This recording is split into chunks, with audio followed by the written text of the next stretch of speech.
This is one of the most significant bodies of material that has been preserved in our nation's history. And to initially be invited to her home where these objects were on her walls, in her desk drawers, you had to pinch yourself to say, are we really here? The bottom line when you go through this material is that it reveals a far more complex, far stronger woman than I think anybody has ever imagined. On a personal level, I, like everyone I know, grew up thinking here was this wonderful woman who one day did a very noble and important deed, giving one the belief that she lived for 15 minutes on that bus and that was it.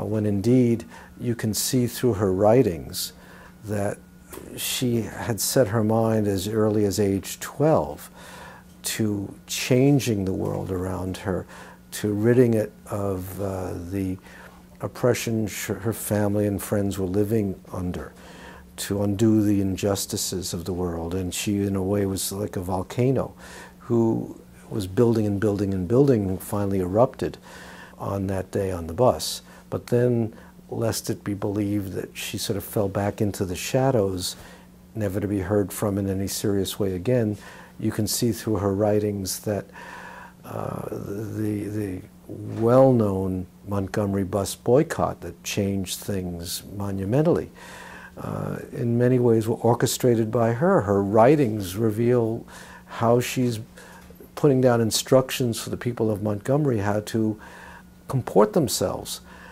You look at objects, and how could you not be inspired by the Presidential Medal of Freedom or the Congressional Gold Medal, the two highest honors you can receive in this nation, or to be sort of equally thrilled by the letters from second graders that show, a love for this woman. And there are certainly charming objects. Her work as a seamstress, her handwritten recipe for featherlight peanut butter pancakes.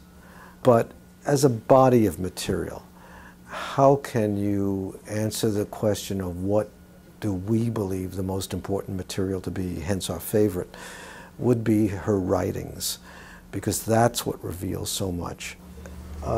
Here we can see the backside of some of the paper that she's writing upon. And this one is the Youth Council of the NAACP in Montgomery, although this isn't dated because there's nothing written on it.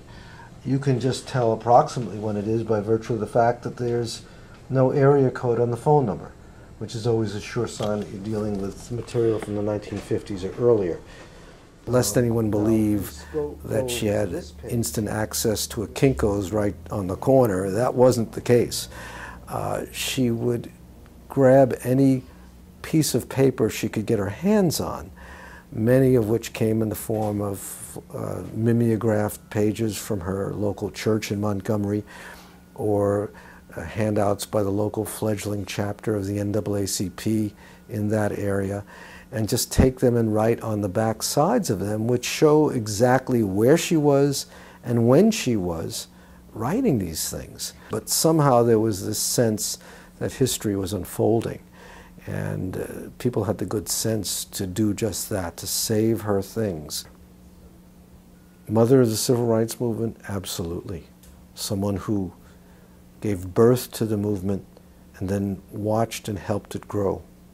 A true mother.